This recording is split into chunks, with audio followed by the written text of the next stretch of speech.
నాయుడు గారికి గత 4 రోజులుగా మేము విన్నవించుకుంటున్న విన్నపం ఒక్కటే. సార్, మాకు న్యాయం చేయాలి.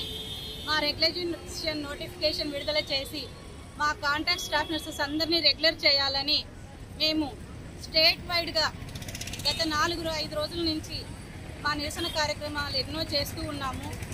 కానీ నిన్నటి రోజున గౌరవ హెల్త్ మినిస్టర్ గారు జీవో నంబర్ రద్దు చేసే కార్యక్రమం అయితే లేదు, మీకేది కావాలో అది అడగండి అని చెప్తున్నారు.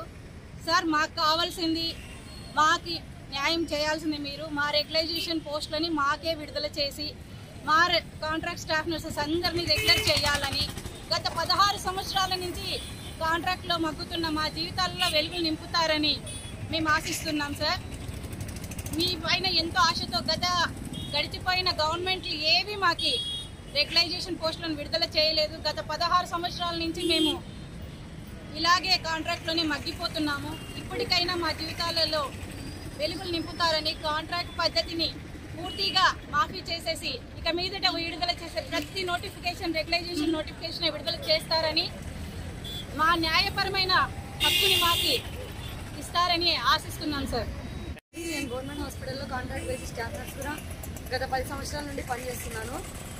ముఖ్యంగా మీడియా మిత్రుల ద్వారా చంద్రబాబు నాయుడు గారికి, గవర్నర్ సీఎం గారికి, డిప్యూటీ సీఎం పవన్ కళ్యాణ్ గారికి, హెల్త్ మినిస్టర్ సత్యయాదవ్ కుమార్ గారికి విన్నవించుకునేది ఒకటే. సార్, మా పోస్టులు మాకు ఇవ్వండి. మేము ఏవి కావాలో అది అడిగితే మీరు అడగద్దు అంటున్నారు. జీవో నంబర్ 115 రద్దు చేయమని అడగద్దు అంటున్నారు. మా పోస్టులు మాకు ఇవ్వండి సార్. మా మీద మా పిల్లలంతా ఆధారపడారు, మా కుటుంబం అంతా ఆధారపడింది. ఒక్క జీతంతో కుటుంబాన్ని ముందుకు తీసుకెళ్తున్నాం మేము. మీరు దయ చూస్తే రెగ్యులర్ అవుతాం. ప్రభుత్వాలు మారుతున్నా కూడా మా తలరాతలు మారడం లేదు. ఇక రోడ్డుపైకి స్టాఫ్ నర్సులు వస్తున్నారు అంటే ఇంకా మీరు అర్థం చేసుకోండి సార్, ఏ పరిస్థితుల్లో ఇంతమంది స్త్రీలు రోడ్డు మీదకి వస్తున్నారో. ఇందులో మీకు అందరికీ అక్కలు చెల్లెళ్ళు మీరు మా వాళ్ళని మేము అనుకుంటున్నాము.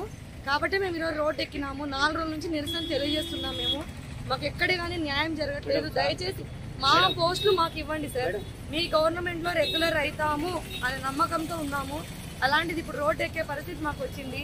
ఇంత రోడ్డు ఎక్కినా కూడా మేము ఎక్కడే కానీ పేషెంట్ సర్వీసెస్ దగ్గర, ఎమర్జెన్సీ సర్వీసెస్ దగ్గర, కాన్పుల వార్డులో ఎక్కడే కానీ మేము డ్యూటీస్ డిస్టర్బ్ చేయకోకుండా మా సర్వీసెస్ ఇస్తూ మేము రోడ్డు ఎక్కాం సార్. మీరు న్యాయం చేయకపోతే మాకు ఇంకే ప్రభుత్వంలో న్యాయం జరగదు. దయచేసి ఇకపై కాంట్రాక్ట్ పోస్టులు వదలొద్దండి సార్.